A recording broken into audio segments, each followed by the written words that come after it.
정관용의 지금 이 사람.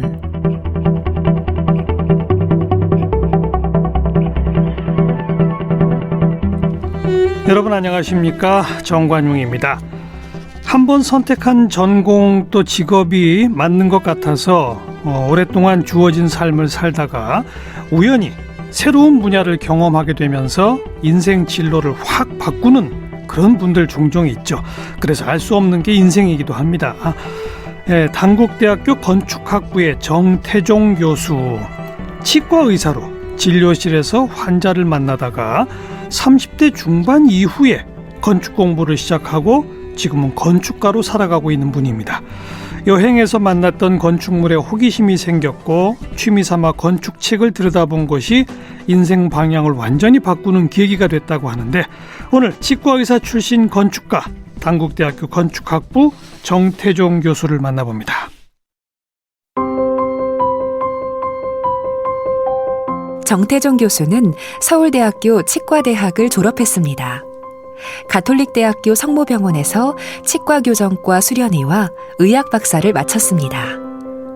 치과진료 틈틈이 여행을 다녔고 건축과 도시에 관심을 가지게 됐습니다. 36살에 충북대학교 대학원에서 건축 공부를 시작했습니다. 미국 건축학교 사이학과 네덜란드 델프트 공대에서 건축 설계를 전공했습니다. 서울대학교 건축학과에서 공학박사 학위를 취득했습니다. 만 55살이던 2020년 3월 단국대학교 건축학부 강의 담당 조교수로 채용됐습니다. 얼마 전 세계 건축기행 에세이 도시의 깊이를 출간했습니다. 정태종 교수님 어서 오십시오. 안녕하세요. 네. 반갑습니다. 혹시 아는 건축가 중에 치과의사 출신이 또 있나요? 거꾸로 건축하다가 치과의사 아는 분들은 좀 알고 있습니다. 병원까지 개업해서 한참 진료하다가 뒤늦게 공부하고 이런 사람은 별로 없잖아요. 네, 맞습니다. 예. 그죠? 네. 어떻게 이렇게 되셨어요? 너무 이게 분야가 달라서 네. 건물을 짓는 것과 사람의 일을 고치는 것 너무 다르잖아요. 네, 하지만 전공이란 것 자체가 의학이나 치의학이나 안 그러면 건축은 약간 응용 학문이라서 그리고 약간 역사적으로 보면 약간 전문가나 전문 집단 이런 걸로 보면 네. 사실은 형성되는 거나 이런 건 좀 유사하고 구체적으로 그 필드에서 어떤 걸 공부하고 어떤 분야를 하느냐의 차이라서 예. 그런 거는 어차피 그 필드마다의 그 전문 분야인 거라서 그거는 근데 치과 의사를 그냥 하신 게 아니라 심지어 치의학 박사까지 하셨네. 네. 그 대학교 들어가서 이제 예과 본과에서 6년 하고 그다음에 이제 수련이 하고 군대 갔다 오고 네. 공중보건이 갔다 오고 이렇게 하면서 어차피 그 치과대학을 선택하는 순간에 주어진 그 시간들이 거의 한 10년 이상 그렇게 되고 그 마지막이 이제 그 수련이 하면서 석사나 박사 과정까지 하는 경우가 우리나라에서 많이 있어서 저는 이제 그 순서를 밟아서 한 거고 그 사이에 이제 개원하게 됐고 개원하면서 대학병원에 계셨던 건 아니고. 그러니까 그러니까 좀 저는 이제 대학병원보다는 좀 종합병원 그리고 박사 논문 쓰기 위해서 그때도 제가 조금 미국에 좀 있다가 돌아와서 박사 논문 쓰고 한국에서 개원했는데 제가 이제 고등학교를 청주에서 나오고 부모님이 청주에 계셔서 청주에서 개원했으면 하시는 뜻이 있어서 청주에서 개원하면서 이제 박사를 마무리했죠. 그럼 치과 의사로서의 활동 경력은 몇 년이라고 봐야 됩니까? 정확하게 따지면 공식적으로는 개원한 거는 한 6년 정도 되고요. 6년. 네네. 그렇게 하고 미국에 가서 건축 공부할 때는 이제 손을 놨다가 사실 한국에 돌아와서 건축을 공부하면서 그 전에 몰랐던 치과만의 좋은 장점들이 또 눈에 보여서 좀 병행하는 시기도 있었습니다. 있었어요? 네. 근데 36살에 충북대학교 대학원에서 건축 공부를 시작했다. 앞에 이제 그런 소개가 있는데 네. 갑자기 36살에 시작하게 된 겁니까? 아니면 무슨 전사가 있습니까? 그때가 제가 딱 박사를 딱 받은 시기였어요. 치의학 박사. 예. 그래서 사실 엄밀하게 따지면 이제 의학 박사인 건데 이제 그 제가 가톨릭 성모병원에서 수련일을 하면서 그 학교에서 이제 박사 과정을 했기 때문에 거기에 이제 치과대학이 없어서 공식적으로는 이제 뭐 의학 박사지만 이제 치과학에 관련된 걸 그렇죠. 하는 거고요. 그거를 마치고 나서 이제 저한테 주어져 있는 일들이 얼추 다 정리가 되고 이제는 병원에서 진료하는 것만 그렇죠. 할 수 있으니까 이제 그때에 제가 뭔가를 새롭게 하고 싶은 이런 것들을 정할 수 있게 됐고. 원래 공부하는 걸 좋아하세요? 아니, 공부라기보다는 그 전에 좀 여행 다니고 사실은 이제 또 치과 의사가 좁은 공간에서 갇혀 있는 경우가 많고 또 일상이 계속 반복이 많이 그렇죠. 되기 때문에 그렇죠. 그런 거를 조금 탈피하기 위해서 약간 여행이라든가 이런 것들을 많이 하게 되는데 그러면서 조금 더 건축에 대한 관련 또 관심이 이런 것들을 생기고. 많이 생기게 됐고 그거를 조금 더 구체적으로 아니면 좀 명확하게 한번 드려보자. 이렇게 한 것이 이제 연결이 돼서 공부까지 간 것 같습니다. 심지어는 국내 대학원뿐이 아니라 이제 미국 학교, 네덜란드 학교까지 가서 유학을 하셨네요. 건축 관련. 네, 그러니까 그때 당시 저는 그 늦게 시작했고 그다음에 사실은 건축에 대해서 아는 게 사실 별로 없는 상태에서 한국에서 건축 공부를 하는 것도 사실은 쉬운 일이 아니었거든요. 학부 경험한 사람들이 다 대학원에 와 있는데 네네. 본인은 전혀 그런 사전 지식이 없으니까. 네네, 맞습니다. 그렇죠. 네. 게다가 이게 뭐 공부만 해서 되는 게 아니고 현장 또 실무도 경험. 있어야 그렇죠. 되고 이런 거기 때문에 이걸 어떻게 캐치업을 해야 될까 고민하다가 이왕 할 거면 조금 그 최신의 이론이라든가 그런 것들을 배우는 게 제가 조금 캐치업을 할 수 있는 기회가 되지 않겠느냐 이런 생각에서 제가 미국의 가장 실험적인 건축을 하는 사이악이라고 네덜란드도 있었고 사이악에서 미국에서 사이악 공부를 하다가 거기서 또 교환학생으로 갈 기회가 있어서 네덜란드에 가서 사이악이라고 하는 데가 건축 학교예요? 건축 전문 학교? 네네네. 우리나라에서는 좀 잘 이름이 안 알려져 있는데 우리나라에서 보통 영국의 AA 스쿨 하면 좀 많이 아는 분들이 계시거든요. 건축 전문 학교인데 그런 것처럼 미국 그 LA에 있는 건축만 하는 전문 학교가 있습니다. 그래서 결국은 그 사이악을 거쳐 교환학생으로 네덜란드까지. 네. 그러면서 이제 공부를 쭉 해 가시면서 또 유학 시절에는 치과를 못 하셨지만 한국에 오면 또 하시고 그랬다고 그랬잖아요. 네. 그러다가 치과를 완전히 접은 게 몇 살 때부터입니까?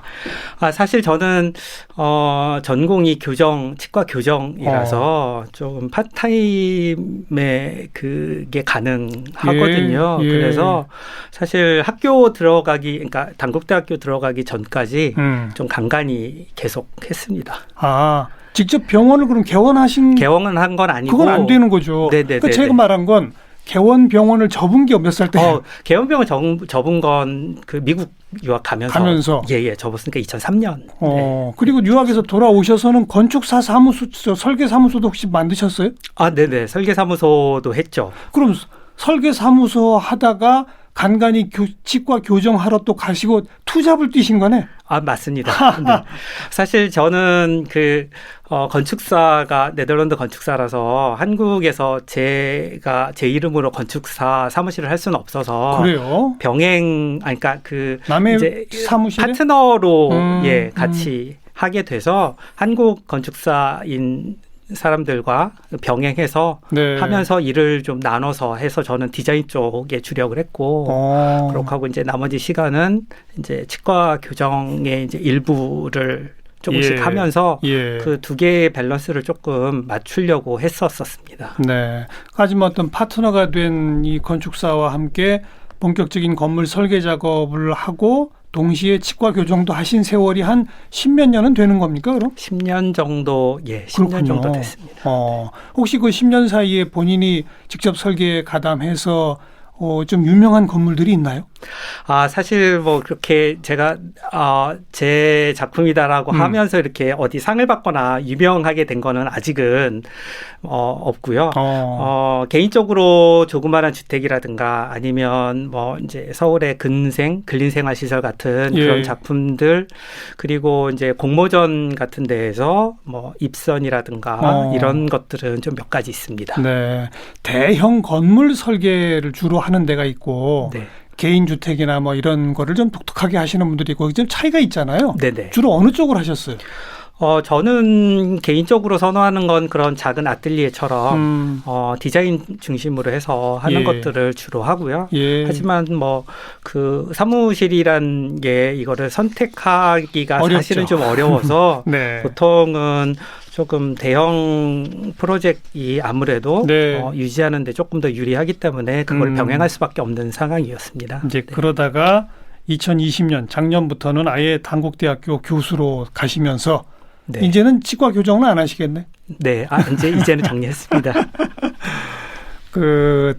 치과 의사 하시면서 여기저기 이제 여행 많이 다니면서 더 건축에 대한 관심이 많아졌다고 그러셨잖아요. 네. 아마 해외 여행도 많이 다니셨을 것 같은데 개인적으로 어느 건축적 관점에서 볼 때 어느 나라, 어느 도시가 좀 매력적이라고 보이세요? 사람마다 조금 다르겠지만 저의 경험으로는 전 세계를 다니면서 한 3-4군데의 도시가 저한테 굉장히 눈에 들어오는데 그중에 한 군데가 포르투갈의 포르토라는 도시입니다. 우리나라 사람들이 이렇게 많이 가진 않지만 게다가 또 수도도 아니라서 그렇게 큰 도시는 아니지만 작은 도시의 나름대로의 옛날의 전통의 주택이라든가 건축과 미니멀리즘이라고 하는 이제 또 유명한 건축가들이 있거든요. 네. 우리나라에도 뭐 미메시스 미술관이나 이런 건축을 설계하신 알바로 시자라든가 이런 분들이 이제 포르토를 중심으로 해서 활동을 하시는데요. 그런 오래된 전통과 현대 건축이 잘 어우러지는 작은 도시이지만 전통과 현대인데 현대 중에서도 미니멀리즘으로 특화된 그런 도시로군요. 네네. 또 그다음에 그다음에 인상 되게 깊었던 것 중에 하나는 베니스입니다. 베네치아. 그러니까 기본적으로 자연 환경이 완전히 다르고 바다의 도시잖아요. 그래서 많이 우리나라 분들한테도 많이 알려져 있는데 골목골목을 다니면서 느껴지는 그러니까 건축과 자연의 만남? 그렇죠. 그런 곳이 거기처럼 색다른 곳이 별로 없는 것 같아서 상당히 좋습니다. 네. 본인만의 어떤 건축물을 지을 때 고려해야 하는 가장 중요한 요소랄까?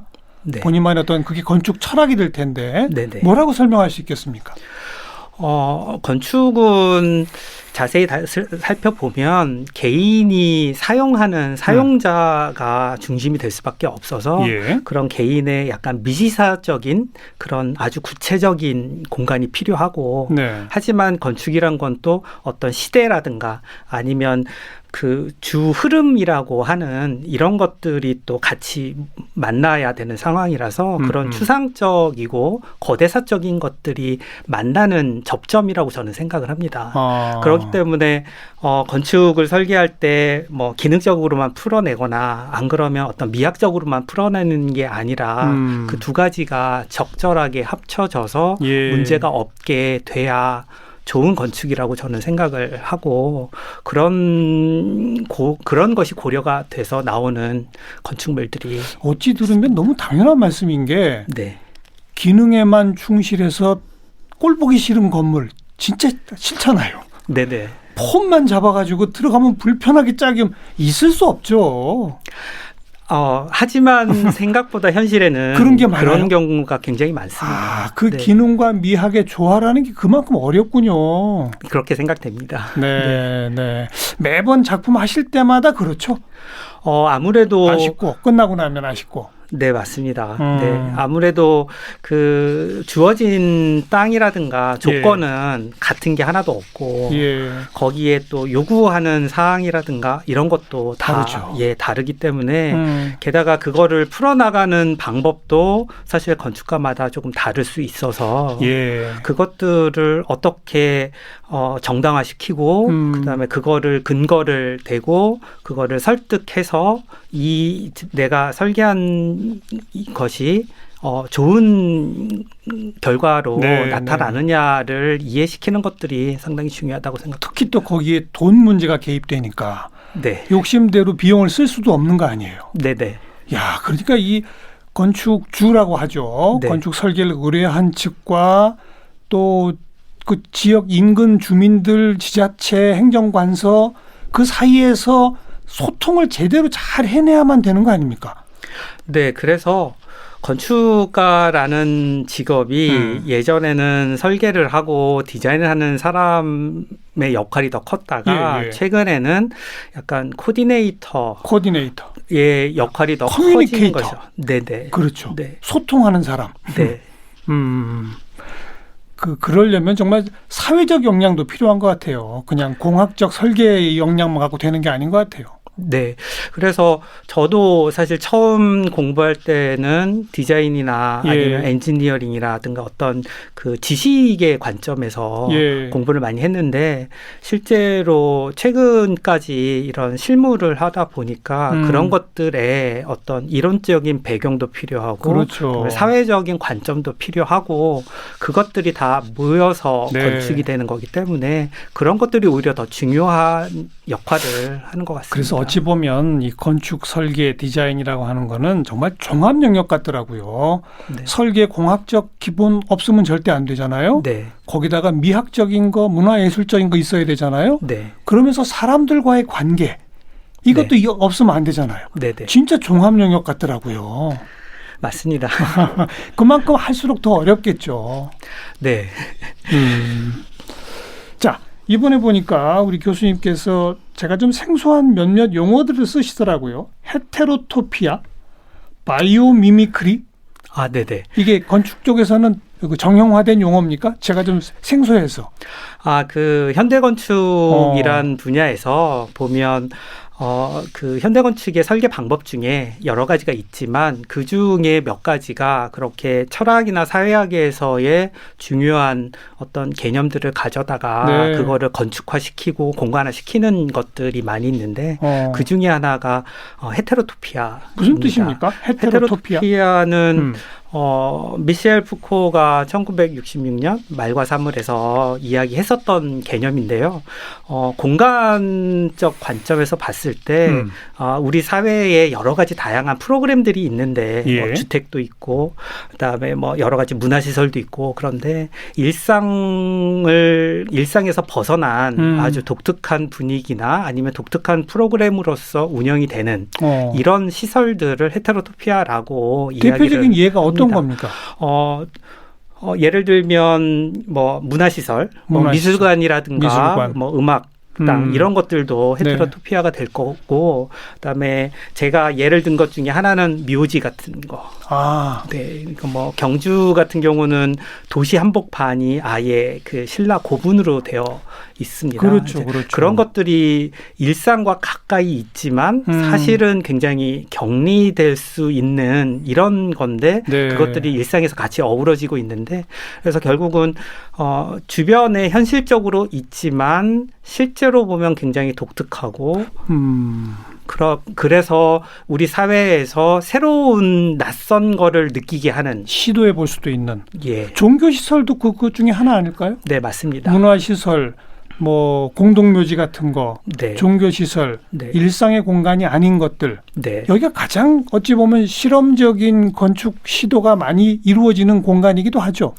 네, 게다가 공공의 공간이기 때문에 조금 더 설계 디자인으로 본다면 조금 더 그 여러 명의 사람들이 어떻게 그 공간을 이용할 거냐라는 새로운 관점에서 게다가 새로운 어떤 그 설계 기법을 통해서 지속적으로 낯선 내지는 그 헤테로토피아 기존의 그런 개념에 일치하는 공간들을 만들어낼 수 있는 이런 작업들이 가능한 부분입니다. 우리나라를 대표하는 네. 이런 뭐 종교, 문화, 뭐 이런 그 뭐 묘지 뭐 등등을 다 헤테로토피아적인 건축 공간 중에 한국을 대표하는 곳 꼽는다면 뭘 꼽으시겠어요?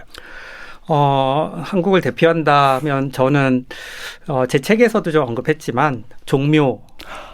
예, 서울에서는 종묘가 상당히 좋은 예가 될 것 같습니다. 예, 그 종묘는 전 세계적으로도 건축가들이 아주 칭송을 많이 하더라고요. 네네. 어떤 점이 제일 좋으세요, 종묘? 일단 기본적으로 도시 안에 일상과 다르게 비어져 있는 공간으로서 볼 수 있고요. 그 다음에 간결하면서도 명쾌한 그 기능적인 아니면 그 원래의 목적에 맞춰서 만들어진 어떤 건물의 형태라든가. 기다란 직사각형 그냥 하나잖아요. 네네. 네. 그래서 그런 것들이 어떻게 보면 어떤 장식이라든가 많은 걸 하지 않아도 많은 걸 담을 수 있는 공간으로서 표현이 되는 거기 때문에 굉장히 중요하고 좋은 공간으로 이야기되고 있습니다. 도심 한복판에 있는데 저도 가끔 그 종묘에 이렇게 들어가서 가만히 서서 보면요. 저절로 그냥 마음이 차분해지더라고요. 네네. 공간 자체를 완전히 비워놓고 직사각형의 나지막한 건물 하나만 탁 세워놓고 그야말로 간결하잖아요. 게다가 그 건물의 의미가 조상의 그 위패를 모시는 거 아닙니까? 그런 어떤 의미까지 참 한국을 대표하는 공간이다 할 만하네요. 네. 그다음 또 제가 궁금한 게 바이오 미미크리 이건 무슨 뜻이에요? 네, 바이오 미미크리는 현대 건축에서 가장 최신의 개념 중에 하나인데요. 생물학적인 그런 개념, 그러니까 예를 들면 어떤 형태라든가 아니면 기능이 건축에서도 이루어지는데 그것들이 공간이나 아니면 단순한 정적인 이런 형태적으로 보여지는 게 아니라 사람이라든가 아니면 동식물처럼 어떤 순환되고 생리적으로 움직이고 하는 그런 자연의 그러니까 건물도 살아 숨쉰다? 네네, 맞습니다. 그런 거예요? 네. 그런 자연의 그런 것들을 가져다가 건축이나 공간에 접목시켜서 또 예를 들어 설명해 주세요. 지금 머릿속에 잘 안 떠오르니까. 예를 들면 바이오 미미크리는 대만에 제가 이제 그 몇 가지 예를 많이 드는 것 중에 하나가 타이중 오페라 하우스 같은 곳은 공간이 바닥판이 있고 기둥이 있고 그러고 그 사이에 공간을 쓰는 게 아니라 거기 가면 기둥이 없어요. 기둥이 없어요? 기둥이 없고 마치 바게트 빵의 속을 보면 이렇게 그 속 안에 있는 그 빵의 결들이 공간을 만들어내서 비어져 있고 어떤 건 채워져 있고 무슨 세포 셀처럼 이렇게 돼 있죠. 네, 맞습니다. 바게트 빵은. 그런 식의 공간들을 만들어내거든요. 건축에서도 그런 공간을 만들어내면서. 거기가 미술관이라고요? 거기는 이제 오페라 하우스입니다. 오페라 하우스면 텅 빈 큰 공간이 하나 필요하지 않아요? 거기에는 여러 개, 그러니까 큰 공간도 있고 작은 콘서트홀도 있고 그래서 몇 개가 있는데 그것들이 한 가운데에서 각자 있으면서 그 사이 공간들을 사람들이 지나다니는 동선이라든가. 근데 기둥 없이 그게 가능해요? 네, 가능합니다. 오페라 홀이 가능하다고요? 네네. 그 공법적으로 어떻게 그걸 지탱을 해요? 그래서 그거가 가장 이제 현대의 최신의 건축이 되는 거죠. 구조와 함께. 그래서 예전에는 구조는 디자인이 끝나고 나면 건축 구조가 그걸 어떻게 구현할 거냐라는 걸로 풀어줬다면 지금 현대 건축은 구조와 사회적인 관점과 설계가 동시에 같이 처음부터 시작을 해서 그 공간을 구현해낼 수 있는 것들. 그런 그 바이오 미미크리 한마디로 살아 숨쉬는 건물이라는 그런 식의 공간을 만들면 뭐가 좋습니까? 그 안에 이용하는 사람들한테 어떤 걸 주는 거예요? 그런 공간 같은 경우는 사람들이 들어가면서 기존에 생각하지 못했었던 공간을 느끼게 하는 거죠. 쉽게 이야기하면 공간을 경험하고 그 공간을 체험하면서 예. 새로운 공간이 이렇다라는 거를 사람들이 아는 순간 기존에 일상적으로 느꼈던 공간이 아닌 네. 새로운 공간을 알게 되고 말씀하신 대만의 그 오페라 건물에 딱 들어가시면 어떤 느낌이 와요?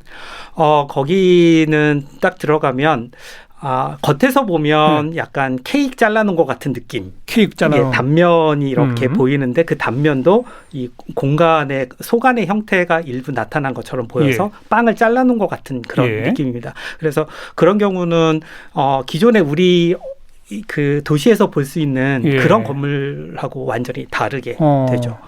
그리고 내부에 들어가면 크고 작은 공간들이 다양하게 나타나서 예측할 수 없는 공간들이 지속적으로 어떤 공간이 이 다음에 내가 가야 하는 공간은 어떤 크기다 이런 것들을 알 수 없는 거죠. 그런데 일반적인 건물은 알겠습니다. 네. 예술의 전당 오페라 하우스를 떠올리면은 바깥에서 보면 큰 유리벽에 이제 로비 안에 들어가면 틀림없이 저기 이제 그 게이트 문 열고 들어가면 객석이 쫙 있고 뭐 이렇겠지라고 천편일적으로 머리에 떠오르는데 대만의 그 오페라 하우스는 아니군요. 그렇지 않습니다. 너무 가보고 싶어요. 네. 우리나라엔 그런 건물 없어요? 우리나라에서는 아직은 그런 시도가 좀 약한 게 이게 뭐 비용과 여러 가지 이 합의가 돼야 되는 상황이라서. 정태종 교수가 좀 하나 만들어 보시면 어떨까요? 저도 그렇게 하고 싶습니다. 대신 그런 기회가 왔을 때 어떤 뭐 커다란 아니면 뭐 어떤 랜드마크적인 이런 게 아니라 작지만 그런 걸 느낄 수 있게 하는 그런 철학을 반영한 그런 것들. 개인 주택에도 적용할 수 있나요? 그럼요. 개인 주택의 다양한 개인 주택 중에 예를 들면 UN 스튜디오의 메비우스 하우스라는 주택이 있습니다. 그거는 내부의 공간이 메비우스 띠처럼 지속적으로 바뀌면서 거기에 사는 이제 부부 2명이 사는데 그 부부의 24시간의 그 주택에서의 생활을 다 다르게 할 수 있게 만들어 놓는 이런 겁니다. 네. 앞으로 계획, 목표가 있으시다면? 저는 학교에 간 이유가 이제 아이작 뉴턴의 이야기를 빌면 내가 멀리 볼 수 있었던 것은 그러니까 본인이 잘하는 것보다도 어떤 거인의 어깨 위에 있었기 때문이다라는 그런 명언처럼 제가 건축을 늦게 시작해서 사실은 실수도 많이 하고 선택을 할 때도 최선을 했다고 하지만 그때마다 아쉬운 것도 있었고 그렇게 해서 지금까지 건축을 만들어 나왔는데 그것들을 제가 조금 더 그 학생들한테 좀 가르쳐 주고 그럼 그 친구들은 저보다 조금 더 빠르게 배우고 더 좋은 건축을 할 수 있는 그런 기회를 좀 만들고 싶어서 학교를 갔기 때문에 그런 것들을 좀 하고 더 연구하고 지식 전파하고 그리고 아까 약속하신 그런 멋진 건물도 좀 지어주시고 네, 그러겠습니다. 치과의사 출신 건축가 정태종 교수를 함께 만났습니다. 고맙습니다. 네, 감사합니다.